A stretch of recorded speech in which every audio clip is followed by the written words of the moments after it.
Senator, thank you very much for joining me on the show. I want to start with the Prime Minister's visit to China. There's obviously plenty of issues to be raising here. While he's over there, Taiwan, escalating military strength in the Indo-Pacific, trade disputes, the Port of Darwin. But so far, the Prime Minister's gone for tourism, sport and decarbonising steel today. I've got to say, Senator, listening to the Prime Minister's press conferences, he didn't seem to have a position on anything, one-word salad after the other. Was only really comfortable talking about steel and iron ore. What does it say about this Prime Minister? I think it's a junket trip.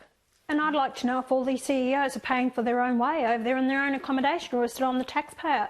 It's to see Twiggy Forrest over there and pushing this green, green steel and all the rest of it. We can't produce it. They've shut down a lot of the companies here, the hydrogen here. So it's just ridiculous to be pushing this. What's China going to do about it? China is the biggest emitter in the world with over 30% of carbon emissions. And he's pushing this. To do green hydrogen or make green steel, it costs you more in electricity. And our electricity prices, now every household out there knows that their electricity prices have gone up, where they said they'd save $275 a year off their electricity bills going back 4 years ago. But now they're paying $1,000 more now than what they were. So it's all ridiculous. It's all pie in the sky stuff. He talks about tourism as well, for these people to come out to Australia.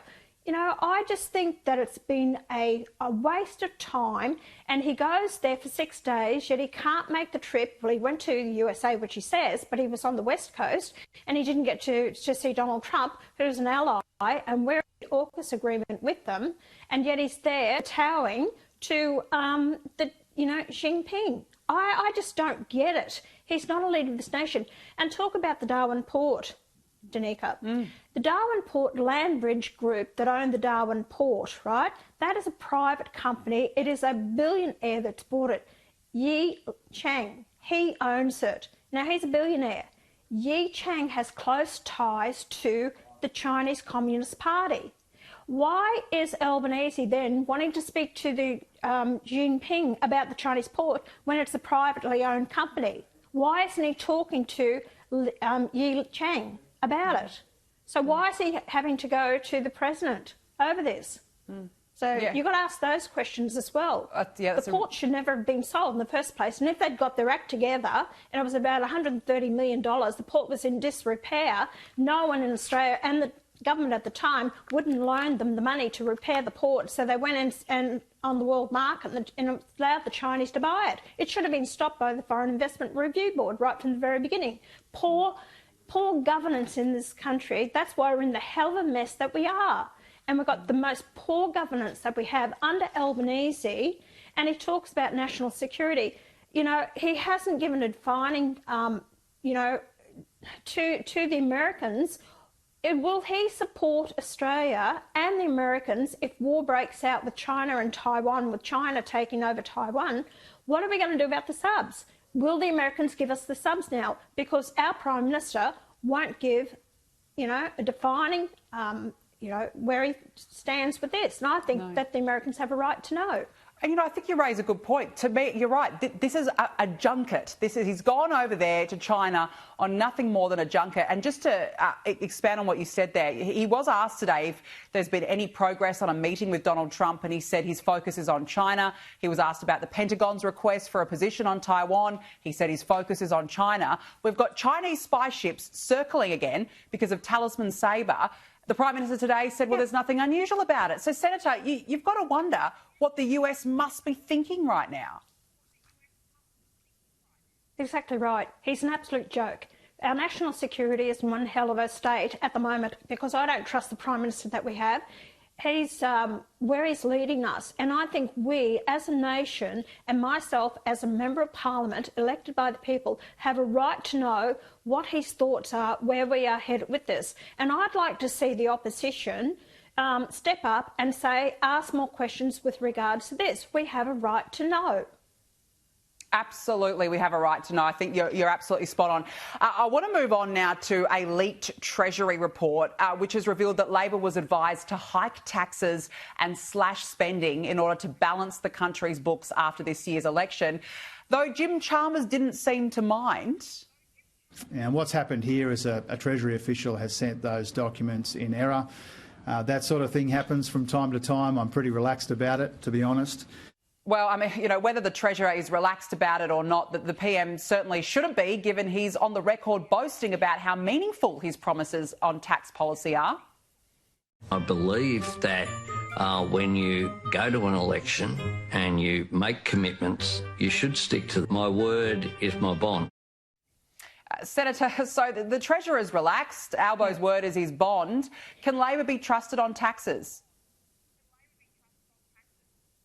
No, and I've said that all along. The only way to run a country is based on prosperity and productivity. Now, both of those are on the decline. The other way is through taxes. Now, they're indicated that with the superannuation tax on unrealised gains, and what's going to happen there is it's hidden within the legislation that the Treasurer will have the right to increase or change it at his whim whenever it suits him. That is very concerning to Australian people.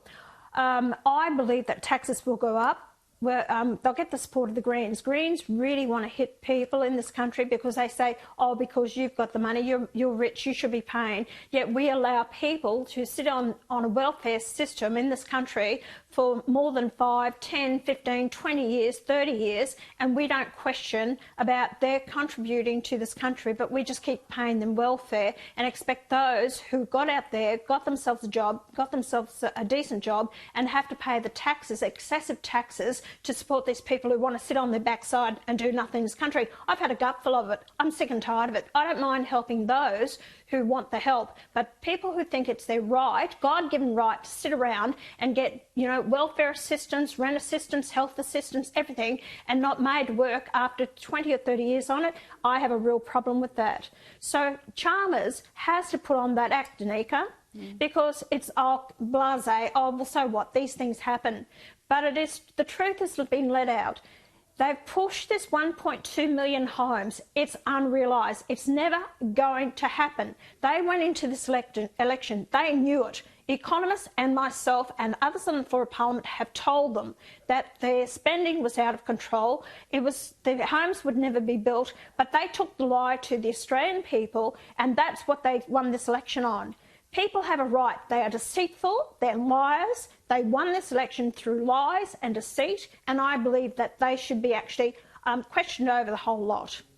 Yeah, absolutely, and even the master builders have been warning for so long that they just don't have the manpower to get to this record number of homes that Labor wants to build.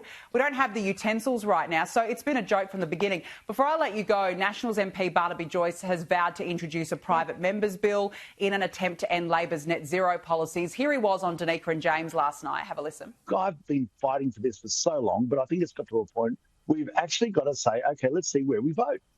Or, more to the point, if you don't even want to vote, if you don't even have, you're so courageous about the climate, but you won't even have the debate in the Parliament. I believe they won't even have the debate in the Parliament. Well, Senator, I say good on him. What do you think? Yep. So do I. Good on him, because that's been my policy right from day one. Get rid of it, get out of the Paris Agreement. So good on Barnaby. You know what? I doubt whether he'll get it seconded to it. And if he does, they'll probably be thrown out of the party. You know what, Barnaby? Come over to my party, because we need people like you with backbone to stand up and fight these issues. You won't get from your so-called colleagues, because they haven't got the backbone to actually stand up for Australian people in the way this country is going down the bloody drain. So, you know, no problems. And I hope if One Nation was there on the lower house, we'd be there standing beside him, supporting him. Well, there you go. The offer stands. If Barnaby Joyce is watching tonight, the offer stands to head over to One Nation. I guess now that he's no longer on the bench, you never know what might happen. Senator Pauline Hanson, always nice to chat with you. Thank you very much for your time on the show this evening. Really appreciate it.